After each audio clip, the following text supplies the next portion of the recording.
जय जोहार दोस्तों। आशा करता हूँ आप सभी बहुत अच्छे होंगे। मेरा नाम मनीष कुमार वर्मा है। कल फ्रिक्स ट्यूटोरियल्स में आपका बहुत बहुत स्वागत है।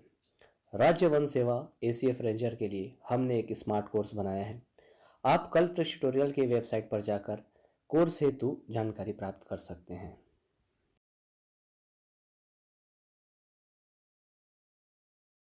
नमस्कार स्टूडेंट, मैं डॉक्टर आशुतोष पांडे कल फ्रिक्स ट्यूटोरियल्स के ऑनलाइन प्लेटफॉर्म में आपका स्वागत करता हूं।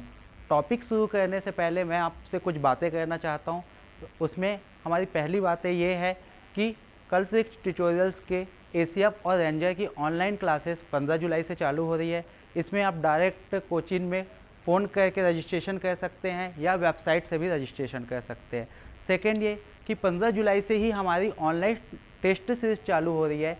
इसमें 20 टेस्ट सीरीज़ पेपर 1 के हैं और 20 टेस्ट सीरीज़ पेपर 2 के हैं। इसमें भी आप जाके रजिस्ट्रेशन कर सकते हैं।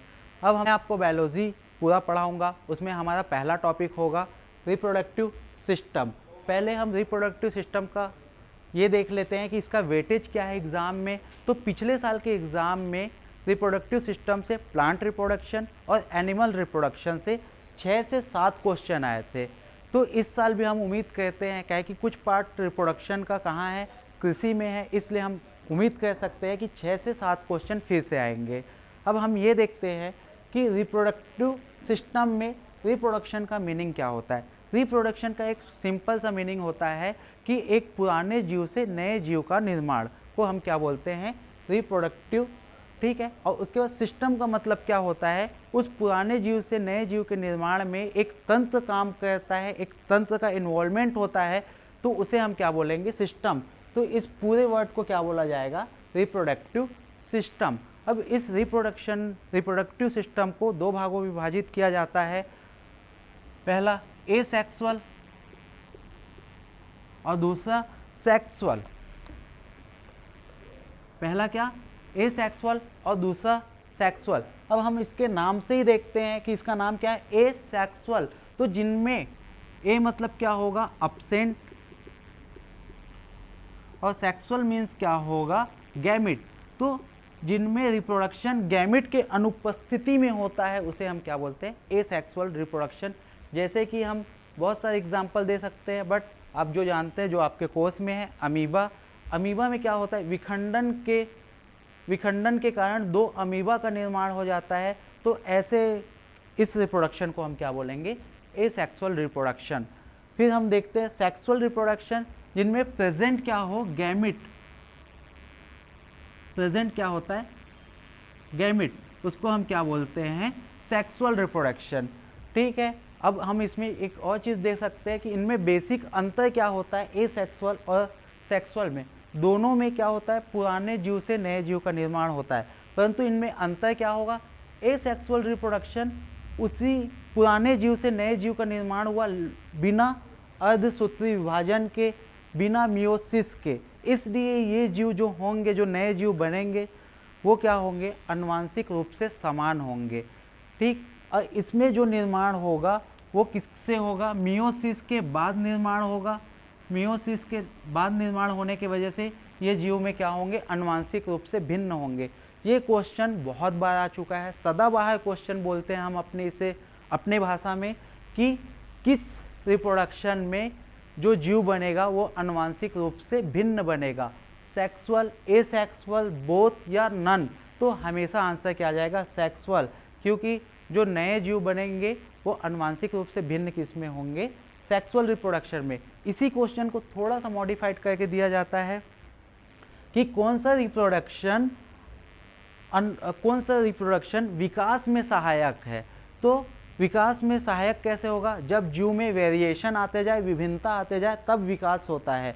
तो सेक्सुअल रिप्रोडक्शन क्या होता है, जेनेटिक्स रूप से भिन्न जीव या आनुवंशिक रूप से भिन्न भिन्न जीव पैदा होते हैं, इसलिए सेक्सुअल रिप्रोडक्शन होता है वो क्या होता है, विकास में सहायक होता है, एसेक्सुअल नहीं होता।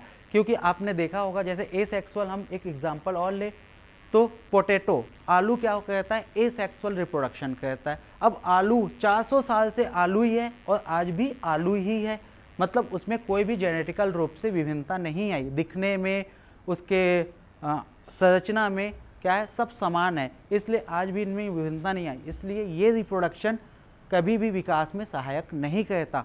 अमीबा आज भी पहले ही जैसी संरचनाओं में है। ठीक, अब इसमें हम एक और चीज़ देखते हैं कि एसेक्सुअल रिप्रोडक्शन का फ़ायदा क्या है। एसेक्सुअल रिप्रोडक्शन का पहला फ़ायदा ये है कि इससे बहुत जल्दी से क्या होता है, एनिमल का निर्माण होता है। अमीबा 1 सेकेंड में ही 100 से ज़्यादा अमीबाओं का निर्माण कर सकता है। ठीक है, आलू बहुत सारे क्या होते हैं, आलू का निर्माण कर सकता है। तो एसेक्सुअल रिप्रोडक्शन का उपयोग क्या है कि ये मल्टीप्लिकेशन में उपयोग आता है, एक से साथ बहुत सारे जीव का निर्माण हो सकता है। लेकिन अब हमको पढ़ना है इसमें सेक्सुअल रिप्रोडक्शन। सेक्सुअल रिप्रोडक्शन में हम किसका पढ़ेंगे, ह्यूमन बींग्स का या मानव का। ठीक है, तो इसको पढ़ने के लिए हम पहले देखते हैं, आप ध्यान से देखिए, हम मानव का देखेंगे इसमें। तो सेक्सुअल ऑर्गन के हिसाब से हमने मानव को, इंसानों को 2 भागों में विभाजित किया। पहला हमने बोला प्राइमरी सेक्सुअल ऑर्गन,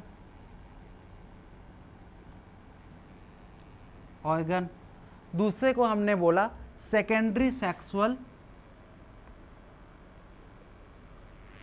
ऑर्गन, प्राथमिक सेक्सुअल ऑर्गन और द्वितीयक सेक्सुअल ऑर्गन। प्राथमिक सेक्सुअल ऑर्गन का क्या डेफिनेशन होता है कि जो सीधे गैमिट का निर्माण करे, जो सीधे युग्मक का निर्माण करे, उसे हम क्या बोलेंगे, प्राइमरी सेक्सुअल ऑर्गन। और जो गैमिट के ट्रांसफर में, विकास में सहायता करे, उसे हम क्या बोलेंगे, सेकेंडरी सेक्सुअल ऑर्गन।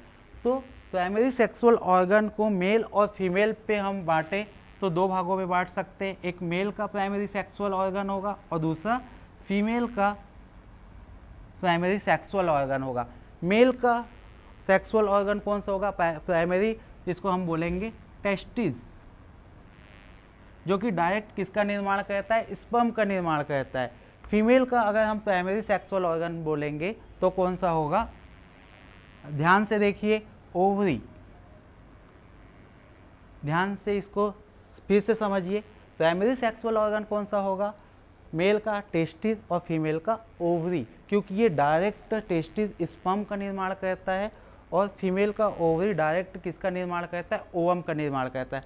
अब सेकेंडरी सेक्सुअल ऑर्गन हम फिर से देखेंगे, मेल का और फीमेल का, जो किसमें सहायता करे, जो किसमें सहायता करे, स्पर्म के विकास में या तो स्पर्म के ट्रांसफर में, तो उसको हम क्या बोलेंगे, मेल सेकेंडरी सेक्सुअल ऑर्गन।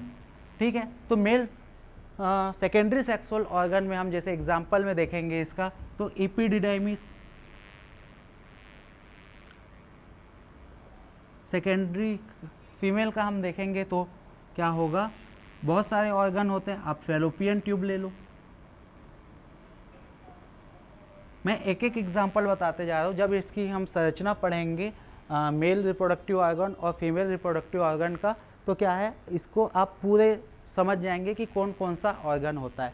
तो फिर से देख लीजिए, प्राइमरी सेक्सुअल ऑर्गन मतलब ऐसे ऑर्गन जो डायरेक्ट किस में भाग ले, गैमिट के निर्माण में। तो पहला कौन सा होगा, मेल का टेस्टिस और फीमेल का ओवरी। सेकेंडरी सेक्सुअल ऑर्गन मतलब जो ओवम के गैमिट के क्या करे, ट्रांसफर करे या विकास में सहायक हो, तो कौन होगा, एपिडिडाइमिस और फीमेल का फैलोपियन ट्यूब। ठीक है, अब हम इसमें देखते जाएंगे कि कौन किसका होता है। तो सबसे पहले अगर हम देखना है तो किसका देखेंगे, मेल का रिप्रोडक्टिव ऑर्गन। ठीक है, बहुत इंपॉर्टेंट। अब इसमें क्वेश्चन कैसे बनेंगे, सेकेंडरी सेक्सुअल ऑर्गन और प्राइमरी सेक्सुअल ऑर्गन।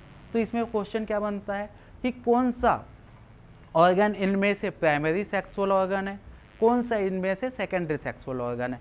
आपको अगर कॉन्सेप्ट हो, पता होगा, तो आप इन्हें बता सकते हैं। अब हम देखते हैं मेल का, ठीक है, प्राइमरी सेक्सुअल ऑर्गन कौन सा, टेस्टिस।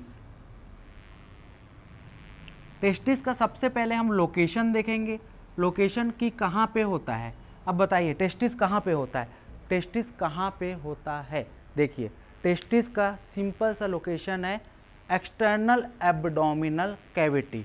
कहाँ, अब हमारी बॉडी को अलग अलग भागों में बांटा गया है। ऊपर वाले भाग को थोरैक्स या वक्ष गुहा बोलते हैं, जहाँ स्टमक वाला भाग है इसे एब्डोमिनल कैविटी कहते हैं। जहाँ पे जेनेटल ऑर्गन होते हैं या जनन अंग होते हैं उसे पेल्विस बोला जाता है, और उसके नीचे वाले भाग को जो एब्डोमिनल कैविटी के बाहर होगा उसे क्या बोला जाता है, एक्सटर्नल एब्डोमिनल कैविटी। तो ये टेस्टिस का लोकेशन क्या होगा, एक्सटर्नल एब्डोमिनल कैविटी। ठीक है, याद रखिए टेस्टिस का लोकेशन कौन सा होगा, एक्सटर्नल एब्डोमिनल कैविटी। अब एक्सटर्नल एब्डोमिनल कैविटी में टेस्टिस को रखने के लिए एक झिल्ली समान संरचना पाई जाती है, ऐसी। ठीक है, झिल्ली समान संरचना पाई जाती है। यहाँ पे क्या होता है, टेस्टिस होता है, टेस्टिस होता है। अब इस झिल्ली समान संरचना को क्या बोला जाता है, स्क्रोटम सैक। ठीक है, इसके हिंदी नाम भी क्या होता है, स्क्रोटम सैक ही होता है। अब इस स्क्रोटम सैक को, ये स्क्रोटम सैक टेस्टिस को रखता है, और इस स्क्रोटम सैक में एक मसल्स पाया जाता है जो बहुत इंपॉर्टेंट मसल्स है, कई एग्जाम में पूछा भी जा चुका है, और हो सकता है कि इस बार एसीएफ में भी ये क्वेश्चन पूछा जाए। इसे क्या बोला जाता है, डेटोरस मसल्स। ठीक है, इस डेटोरस मसल्स का एक काम होता है कि ये ताप को नियंत्रित करता है। कैसे ताप को नियंत्रित करेगा, आप देखेंगे कि ठंड के दिन में ये मसल्स क्या होती है, सिकुड़ जाती है। ठीक है, और गर्मियों के दिन में ये फैल जाती है। तो इससे क्या होता है कि इसके ताप को नियंत्रित होता है। स्पर्म निर्माण के लिए एक विशेष ताप का होना जरूरी है जो कि शरीर के ताप से 2 डिग्री कम हो, और इस ताप को नियंत्रित कौन करता है, डेटोरस मसल्स। थर्ड इसमें देखते हैं कि ये बेसल साइड से, मतलब पीछे के साइड से एक मसल से ऐसे टेस्टिस जुड़ा होता है, इसे हम क्या बोलेंगे, गुबर्ना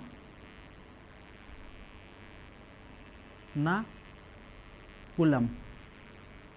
क्या बोलेंगे, गुबर्नाकुलम। इम्पॉर्टेंट है कि टेस्टिस को स्टेबल करने में किसका उपयोग होता है, किस मसल, कौन सा मसल सहायक करता है, गुबर्नाकुलम।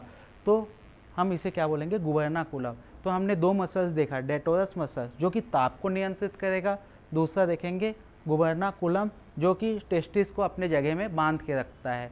अब हम इसके बारे में कुछ सुनते हैं कि टेस्टिस बर्थ से पहले, जन्म से पहले कितने दिन पहले आएगा, 20 से 22 दिन पहले किस में आता है, स्क्रोटम सैक में आ जाता है। स्क्रोटम सैक में लाने के लिए क्या होता है, इसमें एक ऐसे कैनाल जुड़ी होती है जिसे हम क्या बोलते हैं, इंग्वाइनल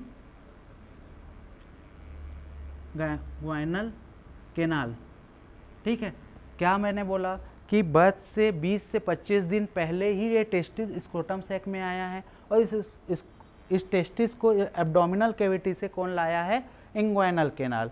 ठीक है, कभी कभार क्या होता है कि ये टेस्टिस अपने एब्डोमिनल कैविटी, ये कहाँ पे रहता है, किडनी के जस्ट नीचे। तो ये किडनी के जस्ट नीचे रहता है, और बर्थ के समय ये कहाँ पे नहीं पहुँच पाता, स्क्रोटम सैक में। ठीक है, स्क्रोटम सैक में नहीं पहुँच पाता, इस कंडीशन को क्या बोला जाता है, क्रिप्टोऑर्किडिज्म। ठीक है, नाम याद रखना है, क्रिप्टोऑर्किडिज्म। क्या नाम, क्रिप्टोऑर्किडिज्म। क्रिप्टो मतलब क्या होता है, गायब होना, ऑर्किडिज्म मतलब होता है टेस्टिस। अब क्रिप्टो नाम बहुत जगह पढ़ेंगे हम लोग। ठीक है, जहाँ भी क्रिप्टो जुड़ा होगा आपको ये समझ हो जाना चाहिए कि वो ऑर्गन या वो जगह गायब हो चुकी है। तो क्रिप्टोऑर्किडिज्म मतलब कौन गायब हो गया, टेस्टिस गायब हो गया। टेस्टिस को कहाँ पे होना था, स्क्रोटम सैक पे, बट ये गायब हो गए कहाँ पे, एब्डोमिनल कैविटी में। ऐसे टेस्टिस क्या होते हैं कि स्पर्म का निर्माण नहीं कर पाते, तो इसको क्या किया जाता है, शल्य चिकित्सा से या सर्जरी से इसे काट के हटा दिया जाता है। इस काटने के प्रोसेस को क्या बोला जाता है, ऑर्किड एक्टोमी। अब हम सामान्य देखते हैं कि डॉगों का नाम क्या होता है, टॉमी, और टॉमी को क्या बोलते हैं, छू तो जाके काटता है। तो यहाँ पे हमने टॉमी शब्द यूज़ किया, क्यों, क्योंकि काटेगा, और किसको काटेगा, ऑर्किड। ऑर्किड मतलब टेस्टिस को। तो जहाँ भी टॉमी शब्द जुड़ा हुआ है आप समझ जाइएगा कि उस ऑर्गन को काट के वहाँ से हटा दिया गया है। जनरली पूछा जाता है ऑर्किड एक्टोमी क्या होता है, टेस्टिस का काटना। हिपेटोटॉमी क्या होता है, तो हिपेटिक या लीवर को काटना। उसके बाद पूछा जाता है कि रीनल एक्टोमी क्या होता है, तो किसको काटना, किडनी को काट के हटाना। तो जहाँ भी टॉमी जुड़ेगा तो वहाँ हम क्या बोलेंगे, उस ऑर्गन को काट के हटा दिया गया। तो हम आते हैं वापस यहाँ पे, इसे क्या हुआ, क्रिप्टो ऑर्किडिज्म। यहाँ क्या है, ये एब्डोमिनल कैविटी पे ही रुक गया था, तो इसको काट के हटा दिए। ठीक है, अब इस क्रिप्टो ऑर्किडिज्म का एक उपयोग भी है। अगर मान लो कोई पशु बहुत गुस्सेल स्वभाव का है, जैसे सांड बहुत गुस्सेल स्वभाव का होता है, बहुत मारा पीटी कहता है, तो हम उसे क्या कहते हैं, उसका जनन नाशक कहते हैं या क्रिप्टो ऑर्किडिज्म कहते हैं। उसके टेस्टिस को वहाँ से हटा देते हैं। जैसे टेस्टिस को वहाँ से हम हटाएंगे उसके, या उसके टेस्टिस को क्या कहते हैं, क्रश कर देते हैं, फोड़ देते हैं, तो उसमें क्या होता है कि जैसे टेस्टिस हटेगा तो वो जो एनिमल है वो बहुत ज़्यादा विनम्र हो जाएगा, बहुत ज़्यादा मेहनती हो जाता है। अब इसका ये मतलब नहीं कि आप किसी इंसान का टेस्टिस फोड़ के उसे विनम्र बना दीजिए, इसका मतलब बिल्कुल ये नहीं है। ये एनिमल में उपयोग किया जाता है। हमारे टेस्टिस के फूटने से हमारी बॉडी में बहुत सारे हार्मोन्स के सिक्रेशन कहाँ से होंगे, टेस्टिस से होंगे, तो आप उन्हें नहीं हटा सकते। ठीक है, तो अब हम इसमें देखते हैं कि कई एनिमल्स में हम देखेंगे कि कई एनिमल्स में ये जो टेस्टिस है केवल प्रजनन काल में ही स्क्रोटम सैक में आता है। ठीक है, मैंने क्या बोला कि कई एनिमल में ये टेस्टिस है वो कब आता है, प्रजनन काल में ही स्क्रोटम सैक में आता है। ऐसे एनिमल के नाम कभी कभार पूछे जाते हैं। तो पहला क्या होता है, चिरोप्टेरस, और दूसरा क्या होता है, रोटेंटिया या रोटेंडस। ठीक है, रोटेंडिया मतलब चूहे। ठीक, और अब हम देखते हैं कि इसमें और भी कई ऐसे एनिमल्स पाए जाते हैं जिसमें ये स्क्रोटम सैक अवशेषी होता है, ये कभी भी टेस्टिस स्क्रोटम सैक में आता ही नहीं है। तो ऐसे एनिमल्स में कौन आएगा, एलिफेंट, आर्मीडिलो, ब्लू वेल्स और समुद्री घोड़े। ऐसे कौन से एनिमल्स होते हैं, एलिफेंट, ठीक है, उसके बाद कौन सा होगा, आर्मीडिलो, फिर ब्लू वेल्स, और भी होते हैं, बट आपको इतने ही नाम याद रखना आवश्यक है। ठीक है, अब उसके बाद हम देखते हैं कि टेस्टिस का सेक्शन काट के देखते हैं कि टेस्टिस अंदर से कैसे दिखता है। तो हम टेस्टिस का टीएस देखेंगे, किसका, टेस्टिस का ट्रांसफर सेक्शन। तो इसको देखो क्या होगा, ये टेस्टिस होगा ऐसा। ठीक है, इसके ऊपर वाली बेसल साइड में या आधार सतह में ये दो झिल्लियों से घिरा होगा। ठीक है, और बीच वाला भाग क्या होगा, ऐसे विभाजित होगा। तो ऊपर वाली सतह जो पाई जाएगी वो क्या कहलाता है, ट्यूनिका वेजाइनलिस, और अंदर वाली सतह क्या कहलाती है, ट्यूनिका एल्बुजिनियस। ठीक है, अंदर वाली सतह क्या कहलाई, ट्यूनिका वेजाइनलिस। ठीक है, और अंदर वाली सतह क्या कहलाई, ट्यूनिका एल्बोजिनिया। ये जो ट्यूनिका एल्बोजिनिया है वो क्या होती है, पूरी सतह पे पाई जाती है, और बीच में क्या होती है, एक दीवार बना देती है, जिसे हम क्या बोलते हैं, मिड स्टर्नम टेस्टिस। क्या बोलेंगे भाई, मिड स्टर्नम टेस्टिस। फिर उसके बाद हम देखते हैं कि अंदर वाले भाग बहुत सारे सेप्टा पाए जाते हैं, जैसे कि ये ऐसे सेप्टा पाए जाते हैं अंदर वाले भाग पे। ठीक है, तो इसे हम क्या बोलते हैं, सेप्टा टेस्टिस। क्या बोलेंगे भाई, सेप्टा टेस्टिस। ये सेप्टा टेस्टिस कितने पाए जाएंगे, 200 से 300। ठीक, और ये सेप्टा टेस्टिस के अंदर क्या होते हैं, बहुत सारे ट्यूब होते हैं, और हर एक सेप्टा के अंदर 2 से 3 ट्यूब होंगे। ठीक है, 2 से 3 होंगे। इस ट्यूब को क्या बोला जाता है, सेमनीफेरस ट्यूब्यूल।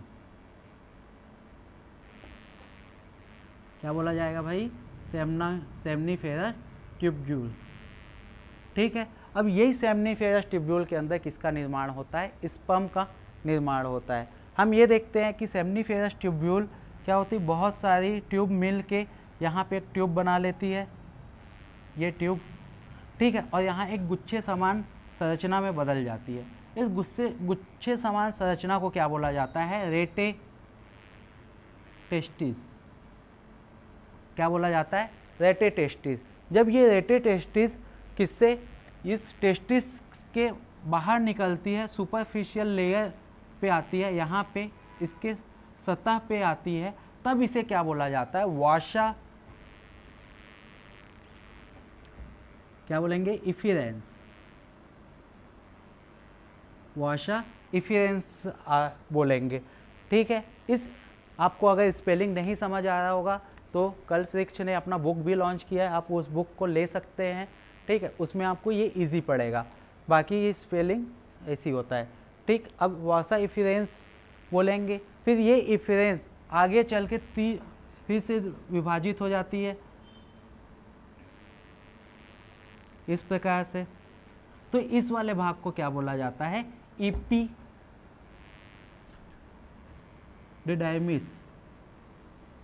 इपिडिडाइमिस बहुत इंपॉर्टेंट भाग होता है। ये इपिडिडाइमिस 3 भागों में बटा होता है। ऊपर वाले भाग को क्या बोला जाता है, क्यूपुट,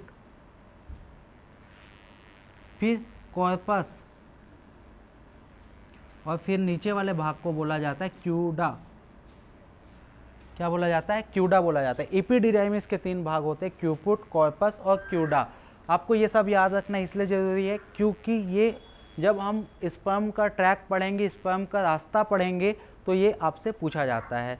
तो इसमें इपिडिडाइमिस का एक काम होता है कि ये स्पर्म को क्या कहता है, संग्रहित करता है। संग्रहित करके यहाँ पे ये क्या कहता है, इसको कैपिटेशन कहता है, स्पर्म को एनर्जी प्रोड्यूस करता है कि वह अपने सफ़र के आगे के रास्ता को तय कर सके। तो आप फिर से देखिए इसमें कि इसके ऊपर वाली लेयर को क्या बोलेंगे, ट्यूनिका वेजाइनलिस, फिर अंदर वाली लेयर को क्या बोलेंगे, ट्यूनिका एल्बोजिनिया, फिर बीच में जो फर्केशन होगा उसे क्या बोलेंगे, मिड स्टर्नम टेस्टिस। इसमें मिड स्टर्नम टेस्टिस में क्या देखना है कि ऊपर आधार वाला भाग बड़ा होगा और नीचे वाला भाग छोटा होगा। फिर हम देखते हैं कि ये बहुत सारे खंडों में विभाजित होता है, सेप्टा में विभाजित होता है, जिसे हम क्या बोलते हैं, सेप्टा टेस्टिस। इनकी संख्या कितनी होगी, 200 से 300 होगी। फिर उसके बाद देखते हैं कि सेप्टा टेस्टिस के अंदर बहुत सारे क्या होंगे, ट्यूब होंगे, सेमनीफेरस ट्यूब्यूल कहा जाएगा जिसे, और यहीं पे स्पर्म का निर्माण होता है। फिर ये सेमनीफेरस ट्यूब्यूल पूरे मिल के एक ट्यूब में कन्वर्ट हो जाएंगे, गुच्छे के समान संरचना बनाएंगे जिसे रेटे टेस्टिस भी कहा जाएगा। रेटे टेस्टिस जब बाहर निकल जाएगा, किसके, इस किडनी के बाहरी सतह पे पाया जाएगा, तो इसे क्या बोला जाएगा, वाशा इफ्रेंशिया या इफिरेंस। ठीक है, वाशा इफिरेंस फिर आगे बढ़ के 3 भागों में विभाजित हो जाएगा जिसे हम क्या बोलेंगे, इपिडिडाइमिस। और इपिडिडाइमिस के 3 भाग होंगे, क्यूपुट, कॉर्पस और क्यूडा। इन भाग को भी क्या बोला जाता है, ग्लोबस, यहाँ पे लिख देता हूँ, आप देखिए, ग्लोब्यूलर, माइनर, नॉर्मल और मेजर। क्या बोला जाता है, globular, minor, normal, globular normal और ग्लोब्यूलर मेजर भी बोला जाता है इन भाग को। फिर यहीं से ये आगे जा के कहाँ चला जाएगा, प्रोस्टेट यूरेथ्रा, फिर उसके बाद मेम्ब्रेनस यूरेथ्रा और पेनिस की सहारे बाहर निकल जाएगा। तो अगर आपसे ये पूछा गया कि स्पर्म का निर्माण कहाँ से होता है, बहुत कॉमन क्वेश्चन है, हमेशा आता होता है, तो कहाँ, टेस्टिस के सेमनीफेरस ट्यूब्यूल में। उसके बाद ये पूछा गया कि स्पर्म इकट्ठा कहाँ होता है, संग्रहित कहाँ होता है, तो इपिडिडाइमिस में। इपिडिडाइमिस के भी अगर एग्जैक्ट भाग को पूछा गया तो कौन सा बोलोगे, क्यूपिट भाग में एकत्रित होता है। फिर कभी कभार क्वेश्चन आता है कि स्पर्म का रास्ता क्या होगा, मार्ग क्या होगा, कि मेल रिप्रोडक्टिव ऑर्गन में इसका मार्ग क्या होगा, तो आप क्या बताएंगे, सेमनीफेरस ट्यूब्यूल, रेटे टेस्टिस, वाशा इफिरेंस, इपिडिडाइमिस, फिर उसके बाद प्रोस्टेट यूरेथ्रा, मेम्ब्रेनस यूरेथ्रा, फिर बाहर एजुकेलेशन, स्खलन होता है। ठीक है, आपने फिर से देखा मेल का, हमने टेस्टिस का ट्रांसफर सेक्शन देखा, उसमें हमने ऊपर वाले भाग को क्या बोला, ट्यूनिका वेजाइनस, ये आधा भाग में ही पाया जाएगा। फिर सेकंड भाग में हमने देखा ट्यूनिका एल्बोजिनिया, जो अंदर वाली लेयर होगी, जो पूरी भाग में पाई जाएगी। फिर उसके बाद हमने बीच से एक फर्केशन देखा जिसे मिड स्टर्नम टेस्टिस कहा। फिर उसके बाद हमने देखा कि ये बीच बीच खंडों में विभाजित होगा जिसे हमने क्या बोलेंगे, सेप्टा टेस्टिस, और ये कितने संख्या में होगी, 200 से 300। उसके बाद बीच में ट्यूब के समान संरचना होगी सेप्टा टेस्टिस के अंदर, जिसे हम बोलेंगे सेमनीफेरस ट्यूब्यूल। अब उसके बाद आप देखते हैं कि मान लीजिए इस वाले भाग पे वेजाइनल कैविटी बोला जाता है, इस वाले भाग पे क्या बोला जाता है, इसे वेजाइनल कैविटी। इस वाले भाग पे कभी कभार क्या हो जाता है, आके पानी भर जाता है, इसी को ही क्या वो कौन सी बीमारी बोला जाता है, हाइड्रोसिल। जब स्क्रोटम से क्या हो जाएगा, बड़ा हो जाता है, फूल जाता है, इस बीमारी को क्या बोला जाएगा, हाइड्रोसिल कहा जाता है। फिर इसके बाद हम देखते हैं कि पेनिस की संरचना, ये आपको समझ आया। इसमें टेस्टिस का निर्माण, इसमें स्पर्म का निर्माण हो जाता है। और उसके बाद देखते हैं हम पेनिस की संरचना। पेनिस की संरचना में आपको कुछ याद रखने की ज़रूरत नहीं है। पेनिस की संरचना को जब हम काट के देखते हैं तो इसमें 3 अनुदैर्ध्य पेशी पाई जाएंगी, जिन्हें पहला, ये दूसरा और ये तीसरा। आपको केवल और केवल इनके नाम याद रखने हैं। तो ऊपर वाले पेशी को क्या बोला जाता है, कॉर्पस कैवर्नोसम।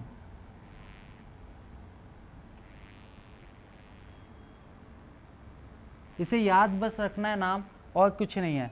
नीचे वाले को क्या बोला जाता है, कॉर्पस स्पोरो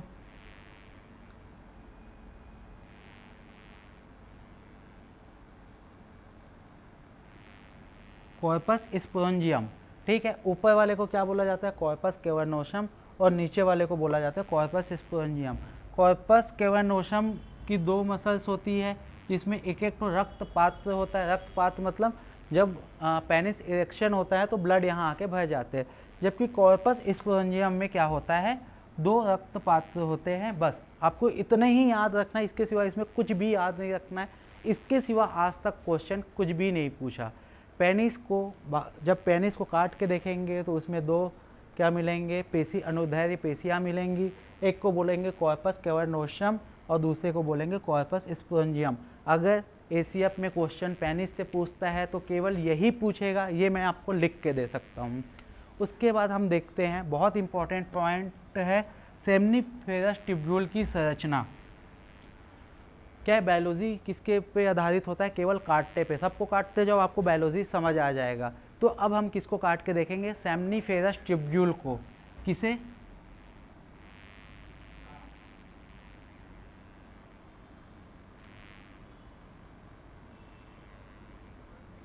ट्यूब्यूल्स को। ठीक है, हम सेमनीफेरस ट्यूब्यूल को काट के देखेंगे तो हमें ये गोले गोले संरचनाएं मिलेंगे, ऐसे। ठीक है, इसके अंदर क्यूबॉइडल सेल से ये क्या होगा, बना होगा। ये देखो क्यूबॉइडल सेल से बना हुआ है। इसके बाहर की एक लेयर पाई जाएगी सब सेल के, इस गोले संरचनाओं के अंदर ऊपर एक लेयर पाई जाएगी, ऐसा। ठीक है, ध्यान से देखना भैया, इससे क्वेश्चन आते हैं। ठीक है, तो इसे हम क्या बोलेंगे, इस सेमनीफेरस ट्यूब्यूल के बाहर वाले लेयर को ट्यूनिका प्रोपिया। ठीक है, उसके बाद अंदर वाली जो क्यूबॉइडल लेयर है इसको क्या बोलेंगे, जर्मेनियल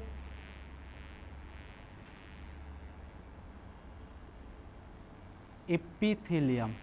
वेरी इंपॉर्टेंट, आप इसे केवीटी बोल सकते, केवीटी बोल सकते। कल ट्यूटोरियल क्वेश्चन, ये क्वेश्चन आने का चांस है।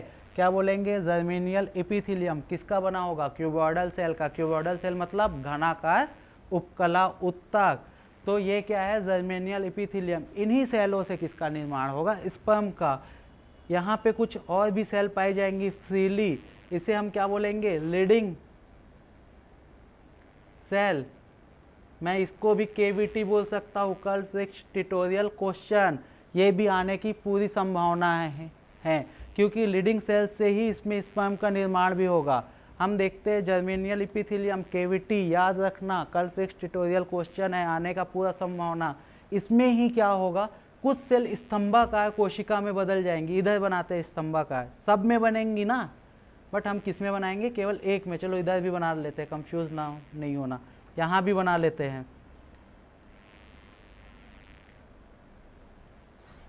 यहाँ भी बना लेते हैं। ठीक है, ये इसे हम क्या बोलेंगे, सर्टोलिक सेल। फिर से मैं बोलूंगा इसे केवीटी। कल फिक्स ट्यूटोरियल क्वेश्चन आने की पूर्ण संभावना आ चुका है। नीट नीट में हजारों बार पूछ चुका है, नीट का सदाबहार क्वेश्चन है क्या, सर्टोलिक सेल, सर्टोलिक सेल। उसके बाद क्या, लीडिंग सेल, जर्मेनियल एपिथेलियम। 3 चीज़ आपको यहाँ पे याद रखना है। अब देखते हैं कि इनका काम क्या होता है। जर्मेनियल एपिथेलियम से क्या होता है, यहाँ स्पर्म का निर्माण होता है। कैसे होता है अभी बता दूंगा। सर्टोलिक सेल का काम क्या होता है, सर्टोलिक सेल के बहुत सारे काम, कुछ काम याद रखो। पहला, स्पर्म को पोषण प्रदान करना, ठीक है, स्पर्म को क्या कहता है, न्यूट्रिएंट प्रदान करता है। सेकेंड, जो स्पर्म मर चुके हैं उनका भक्षण करना, स्पर्म का क्या करना, फेगोसाइट करना, मृत स्पर्म का फेगोसाइट करना। फिर कुछ हार्मोन्स का स्त्रवण करना, जैसे कि इनहिबिन्स हार्मोन्स का स्त्रवण करना, ठीक है। थर्ड, फोर्थ काम कि स्पर्म के ऊपर वाली लेयर, स्पर्म के ऊपर एक ऐसी लेयर का निर्माण करता है जिसके वजह से स्पर्म के अगेंस्ट फेगोसाइट सेल नहीं बन पाती। क्वेश्चन, और बहुत इंपॉर्टेंट है ये तीनों क्वेश्चन, कभी भी पूछा जा सकता है, बहुत इंपॉर्टेंट। अब देखते हैं कि लीडिंग सेल्स का काम क्या होता है। लीडिंग सेल्स क्या कहता है कि ये टेस्टोस्टेरोन का स्त्रवण करता है, और टेस्टोस्टेरोन को मेल हार्मोन्स भी कहा जाता है। सर्टोलिक सेल का क्या काम होता है, सर्टोलिक सेल के हमारे 4 काम होते हैं। पहला, हार्मोन्स के सिक्रेशन, ये कुछ हार्मोन्स के सिक्रेशन कहते हैं जैसे कि इनहिबिन्स हार्मोन। उसके बाद क्या काम होता है कि स्पर्म को पोषण प्रदान करता है। जब स्पर्म बन जाते हैं तो इसमें डुबकी लगाते हैं, इसका सर अंदर की ओर और पूछ बाहर की ओर होता है। तो क्या काम हुआ, न्यूट्रिशन प्रदान करना। तीसरा, स्पर्म डेथ, जो स्पर्म इनएक्टिव हो गए हैं उसका भक्षण करना, फेगोसाइट करना। और आखिरी काम क्या होता है कि ये स्पर्म जब इसमें डुबकी लगाते हैं तो इसके ऊपर एक ऐसे कवर का निर्माण करता है जिससे इसके अगेंस्ट फेगोसाइट सेल ना बन पाए, ठीक है। क्या, इसके ऊपर ऐसे कवर का निर्माण करता है जिससे स्पर्म के अगेंस्ट फेगोसाइट सेल नहीं बन पाए, और जिससे स्पर्म अपने पूरी अपनी मार्ग कहाँ से, टेस्टिस से वेजाइना तक अपनी मार्ग को पूरा कर सके। तो आपको 3 चीज इसमें याद रखना है, जर्मेनियल एपिथेलियम, लीडिंग सेल्स और सर्टोलिक सेल। अब इसी में स्पर्म का निर्माण होता है। तो मैं हमारे वीडियो में ये बताया जा चुका है स्पर्मेटोजेनेसिस, बट मैं थोड़ा से कम शब्दों में इसको बताना चाह रहा हूँ। देखिए इसमें क्या होता है, जर्मेनियल एपिथेलियम से कुछ सेल समसूत्री विभाजन के द्वारा बहुत सारे सेल बना लेते हैं, ठीक है। इसे क्या बोला जाता है, प्राइमोर्डियल जर्म सेल। उसके बाद ये प्राइमोर्डियल जर्म सेल क्या होगा, यहाँ पे माइटोसिस या समसूत्री विभाजन। इसके बाद ये माइटोसिस के बाद यहाँ कुछ सेल बड़े हो जाते हैं आकार में, और इसे क्या बोला जाता है, प्राइमरी स्पर्मेटोसाइट। प्राइमरी स्पर्मेटोसाइट में पहला मियोसिस विभाजन होता है और 2 सेल में विभाजित हो जाते हैं, ठीक है। कौन सा, मियोसिस या अर्धसूत्री विभाजन, और ये 2 सेल एन एन में विभाजित हो जाते हैं। जब भी कहीं भी मियोसिस फर्स्ट होगा तो एक डिप्लॉइड सेल, एक द्विगुणित सेल, एक हैप्लॉइड सेल, एक अगुणित सेल में बदल जाएगा। फिर उसके बाद क्या होगा कि इसमें फिर से डिवीजन होगा, इसको हम क्या बोलेंगे, मियोसिस सेकेंड, मियोसिस सेकेंड। और ये कितने, 4 स्पर्मेटोसाइट में बदल जाएंगे, ठीक है, या स्पर्मेटिड में बदल जाएंगे। यही गोले गोले आकार के संरचना बाद में किस में बदल जाएगी, स्पर्म में बदल जाएगी, जिसको स्पर्मेटोजोआ बोलेंगे। जब भी स्पर्मेटोजोआ या जोआ बोला जाए तो उस सेल में क्या होता है, गति होता है, ठीक है। तो इसको हम जब स्पर्मेटोजोआ बोलेंगे तो इसमें गति करने के लिए ये सेल क्या करेगी, गति करेगी। तो फिर से देखिए ये बहुत इंपॉर्टेंट है कि जर्मेनियल एपिथेलियम से क्या होगा, सेल डिवाइड होंगे समसूत्री विभाजन या माइटोसिस के द्वारा, और क्या बना लेंगे, प्राइमोर्डियल जर्म सेल। कुछ प्राइमोर्डियल जर्म सेल अपने आकार में ग्रोथ करेंगे, आकार में ग्रोथ करने की वजह से इनमें डिवीजन होगा, और ये मियोसिस सेकेंड के द्वारा क्या बना लेंगे, सेकेंडरी स्पर्मेटोसाइट। सेकेंडरी स्पर्मेटोसाइट में फिर से डिवीजन होगा मियोसिस के द्वारा, और इसमें क्या बन जाएगा, स्पर्मेटिड। और स्पर्मेटिड फिर आगे जाके किस में बदल जाएगा, स्पर्मेटोजोआ, जिसे हम बाद में बोलेंगे ठीक। अब इसमें क्वेश्चन कैसे बनते हैं कि इस प्रोसेस को क्या बोला जाता है, तो इस प्रोसेस को क्या बोला जाता है, स्पर्मेटोजेनेसिस। फिर अगला क्वेश्चन बनता है कि इसमें कितने बार माइटोसिस और कितने बार मियोसिस होते हैं, तो एक माइटोसिस एक मियोसिस द्वारा स्पर्म का निर्माण होता है। इसमें फिर अगला क्वेश्चन ये बनता है कि 2n सेल को क्या बोला जाता है, तो ये क्या बोला जाता है, प्राइमरी स्पर्मेटोसाइट बोला जाता है। ठीक है, इस प्रकार से इसमें बहुत सारे क्वेश्चन बनते हैं, बहुत इंपॉर्टेंट है ये। स्पर्मियोजेनेसिस का लेक्चर हमारे ऑनलाइन प्लेटफॉर्म में ऊपर अवेलेबल है, आप इसे देख सकते हैं। अब फिर से इसको हम लोग एक बार फिर से देखते हैं कि आपको क्या याद रखना है इसमें। जर्मेनियल एपिथेलियम, जहाँ भी मैं केविटी लिखूंगा वो क्वेश्चन बहुत इंपॉर्टेंट होगा और आप में आने का 100% चांस रहेगा।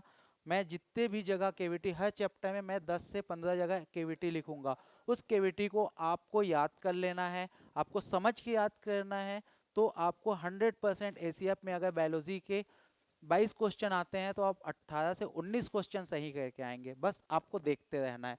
ठीक, तो केविटी क्या करेगा, पहला क्या है, जर्मेनियल एपिथेलियम। ठीक है, क्यूबॉइडल का बना होगा, घनाकार उपकला का बना होगा। ठीक है, फिर उसके बाद बीच बीच में सेल पाए जाएंगे जिसे लैडिंग सेल्स कहा जाएगा, जो कि टेस्टोस्टेरोन का इस्तेमाल करेगा। और टेस्टोस्टेरोन का काम क्या होगा कि इस स्पर्मेटोजेनेसिस को करना। उसके बाद सर्टोलिक सेल होगा, इसको सब टेंटिकुलर सेल या न्यूरस सेल भी बोलेंगे।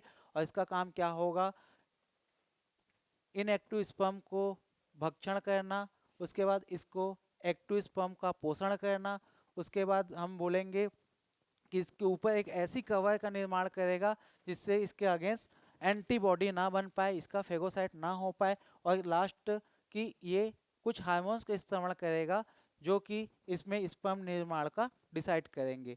तो हम एक बार इसका हार्मोन्स रेगुलेशन भी देखते हैं कि इसका हार्मोन्स रेगुलेशन से कैसे स्पर्म का निर्माण होता है। आपसे इस हार्मोन्स रेगुलेशन में मेन ये देखना है कि कौन कौन से हार्मोन्स का कैसा यूज होता है। इससे क्वेश्चन तो नहीं बनेंगे मेरे ख्याल से एसीएफ में, बट आपको नॉलेज के लिए पता होना चाहिए।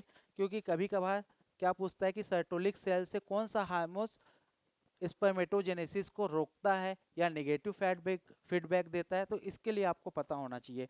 हमारे ब्रेन में है क्या, हाइपोथैलेमस। हाइपोथैलेमस से लटका हुआ है क्या, प्यूटेट्री ग्लैंड या प्यूस ग्रंथि। ओके, नीचे में क्या है, सेमनीफेरस ट्यूब्यूल। अब जब सेमनीफेरस ट्यूब्यूल और सेमनीफेरस ट्यूब्यूल, अब इसमें क्या होता है, मान लीजिए कि बहुत ज़्यादा स्पर्म बनने लग गया। तो बहुत ज़्यादा अगर स्पर्म इसमें बनने लग गया तो एक निगेटिव फीडबैक जाता है कहाँ पे, हाइपोथैलेमस में। और हाइपोथैलेमस के बाद वो कहाँ आएगा, प्यूटेट्री ग्लैंड में। और यहाँ से एक फीडबैक इसको दिया जाएगा, निगेटिव फीडबैक, कि स्पर्मेटोजेनेसिस की प्रक्रिया को रोका जाए। और ये रोकेगा कैसे कि ये इनहिबिन्स हार्मोन टेस्टोस्टेरोन को अंदर आने से क्या कर देगा, रोक देगा। ठीक है, तो क्या होगा, बैन कर देगा, तो ये प्रोसेस रुक जाएगा। उसके बाद अब इसका पॉजिटिव फीडबैक मैकेनिज्म क्या होगा कि इसमें स्पर्म का निर्माण कम है, तो इधर क्या जाएगा, पॉजिटिव फीडबैक जाएगा कि भाई स्पर्म का निर्माण क्या है, कम है। तो क्या किया जाए, प्यूटेट्री ग्लैंड यहाँ से इन हार्मोन्स को इनएक्टिव कर देगा। ठीक है, या तो एंटीजन बाइंडिंग प्रोटीन को क्या कर देगा, ये रोक देगा। और यहाँ से फिर से एक फीडबैक आएगा जिसे पॉजिटिव फीडबैक बोलेंगे। और टेस्टोस्टेरोन का क्या होगा, अंदर आना फिर से चालू हो जाएगा और स्पर्म का निर्माण बढ़ जाएगा। तो आपको इतना याद रखना है कि टेस्टोस्टेरोन ही क्या कहता है, स्पर्म के निर्माण में सहायक होता है। बहुत इंपॉर्टेंट क्वेश्चन है। ठीक है, कि स्पर्म के निर्माण में कौन सहायक है, टेस्टोस्टेरोन सहायक है। अब हम जितना भी पढ़े उसका ओवरव्यू देखें, इसका एक फ्लो चार्ट बनाने की कोशिश करें, तो हम जाएगा कि क्या चीज़ हमें याद रखनी है और क्या चीज़ भूल जाना है। भूलना भी जरूरी है, क्या कि सब चीज़ याद रखने की कोशिश हम नहीं कर सकते। तो हमने सबसे पहले देखा कि एसेक्सुअल सेक्सुअल रिप्रोडक्शन में डिफरेंस कि क्या होता है। उसके बाद देखा कि प्राइमरी सेक्सुअल ऑर्गन और सेकेंडरी सेक्सुअल ऑर्गन। तो हमने प्राइमरी सेक्सुअल ऑर्गन में क्या देखा, प्राइमरी सेक्सुअल ऑर्गन में हमने क्या देखा, ठीक है, उसमें हमने देखा इस टेस्टिस कहाँ पाया जाएगा, मेल में कि फीमेल में, मेल में ना, आप ये ना बोल दे फीमेल में। उसके बाद टेस्टिस कहाँ पे उपस्थित होगा, स्क्रोटम सैक में। ठीक है, तो हमने इसको क्या बोला, स्क्रोटम सैक में। स्क्रोटम सैक में एक मसल्स की कवरिंग होगी जिसको हमने क्या बोला, डेटोरस मसल्स। मसल्स ये ताप नियंत्रण में सहायक होगा। उसके बाद यहाँ पे एक क्या होगा, एक मसल्स इसको पीछे साइड से क्या होगी, अटैच होगी। किसमें अटैच होगी, टेस्टिस में, जिसे हम क्या बोलेंगे, गुबर्ना कुलम। आपको क्या याद रखना है, पहला स्क्रोटम सैक में पाया जाता है, दूसरा डेटोरस मसल्स से घिरा होता है जो कि ताप नियंत्रण में सहायक होता है। फिर गुबर्ना कुलम, वो क्या काम करेगा कि ये टेस्टिस को एक जगह इकट्ठा, एक जगह स्थिर करके रखेगा। फिर उसके बाद जब हम इसका टीएस पढ़ेंगे टेस्टिस का, और इसमें एक पॉइंट और याद रखना है, अगर टेस्टिस अपने जगह पे आ नहीं पाता तो उसको क्या बोला जाता है, क्रिप्टो ऑर्किडिज्म।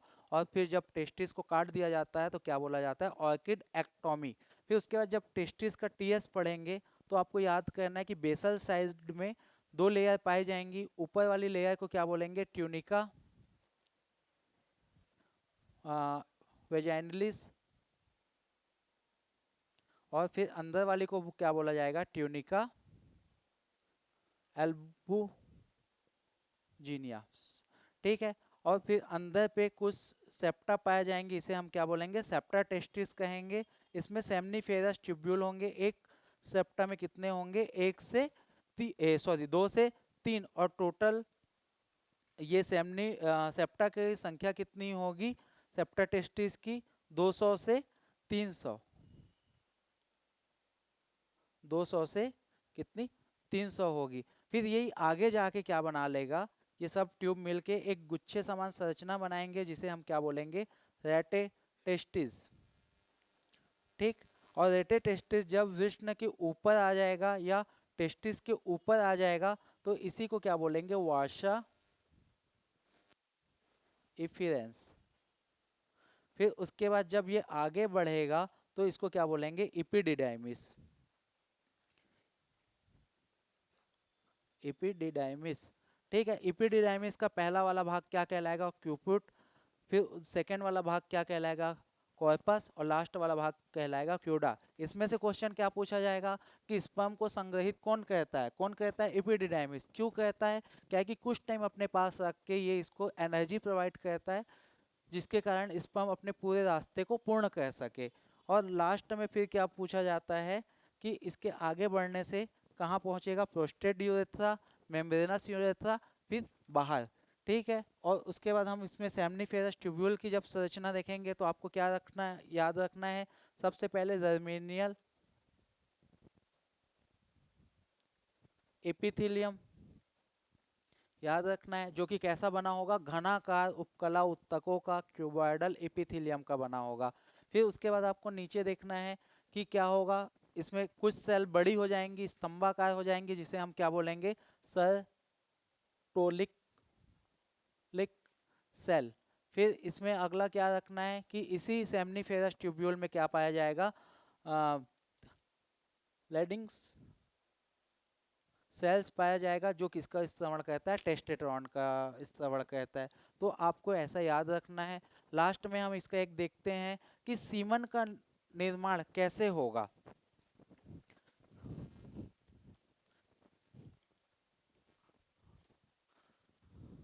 लास्ट में देखते हैं कि सीमन का कंपोजिशन क्या होता है, सीमन का क्या होता है। तो सीमन के लिए सबसे पहले क्या चाहिए, सेमाइनल वेसिकल ग्लैंड होता है, शुक्राशय ग्रंथि होती है। इसमें मेन काम क्या होता है, इसका दो काम होता है। एक तो इसका पीएच 7.2 होगा। सेकंड इसका क्या होगा, इसमें एक कार्बोहाइड्रेट होता है, इसको बहुत पूछते हैं, जिसका नाम क्या होता है, फ्रैक्टोज। ठीक है। ये केविटी फिर से मैं बोलूंगा, कल फिक्स ट्यूटोरियल क्वेश्चन कि सेमाइनल वेसिकल फ्लूइड में मेन उसके स्पर्म के भोजन के लिए क्या होता है, तो फैक्टोज होता है। को इसी से क्या कहता है, ये एनर्जी प्राप्त करता है। ठीक है। फिर इसमें सेकंड, और इसका कितना परसेंट सीमन का भाग बनाता है, वीर्य का भाग बनाता है 70%। कितना परसेंट, 70%। सेकेंड ग्लैंड इसमें होता है प्रोस्टेट।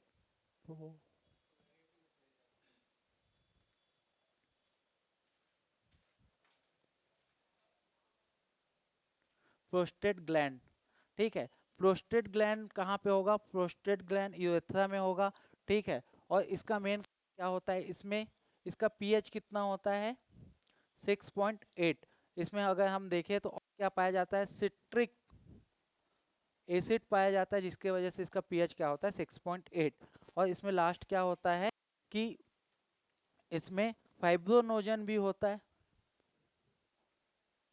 जन भी होता है। अगला हम इसको देखते हैं कॉर्पस ग्लैंड।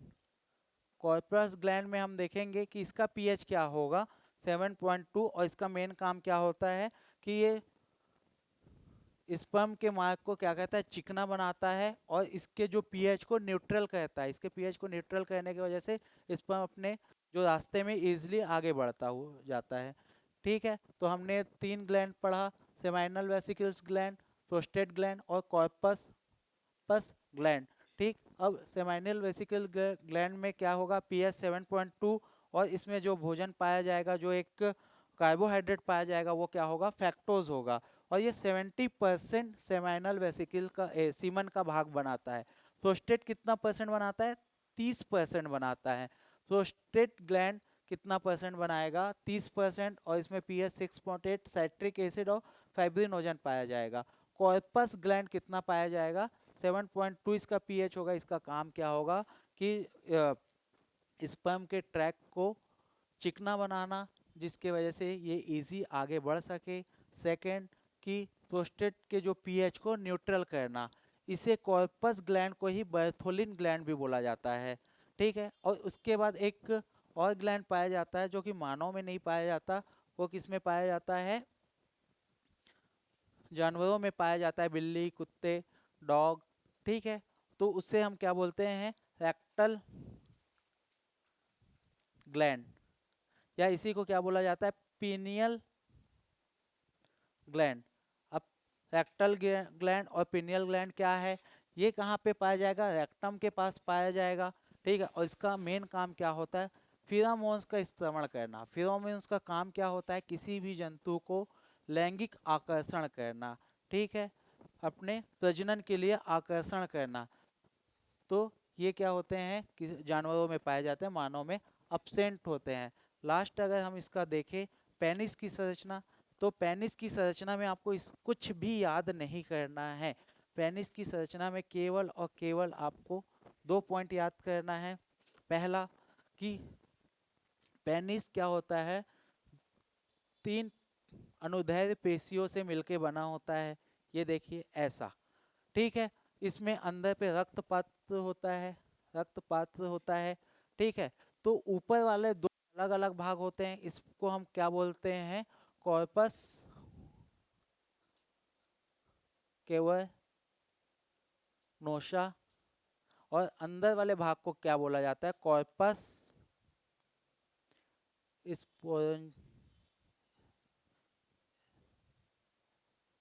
स्पोरेंजियम। क्या बोला जाता है? कॉर्पस स्पोरेंजियम, ठीक है। इसमें कॉर्पस स्पोरेंजियम में कितने रक्त पात्र होंगे? 2 होंगे। जबकि कॉर्पस कैवर्नोसम में कितना होगा? 1-1 होंगे। तो इसमें क्वेश्चन सीधा पूछता है कि कौन सी अनुदैर्ध्य पेशी पेनिस में होगी जो कि पूरे पेनिस के भाग में होगी? तो कौन सी होगी? Corpus sporangium. फिर क्या पूछा जाता है कि कॉर्पस स्पोरेंजियम में कितना रक्त पात्र पाया जाता है? तो कितना पाया जाता है? 1। जबकि कॉर्पस कैवर्नोसम में कितना पाया जाता है? 1।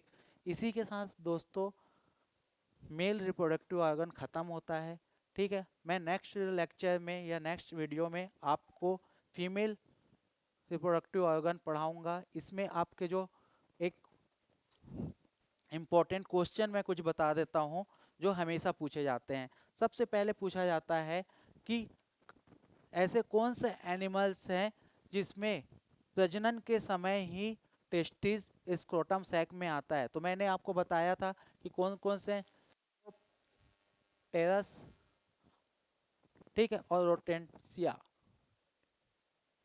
सिया, ठीक है। ऐसे कौन से एनिमल्स हैं जिसका स्क्रोटम सैक कब आता है? प्रजनन के समय किस में आता है? स्क्रोटम सैक में आता है। टेस्टिस प्रजनन के समय स्क्रोटम सैक में आता है। चिरोप्टेरस और रोटेंटियस, ठीक है। उसके बाद सेकंड क्वेश्चन इसमें ये पूछा जाता है कि टेस्टिस का स्क्रोटम सैक में ना पहुंच पाना या ना आना क्या कहलाता है? क्रिप्टोऑर्किडिज्म।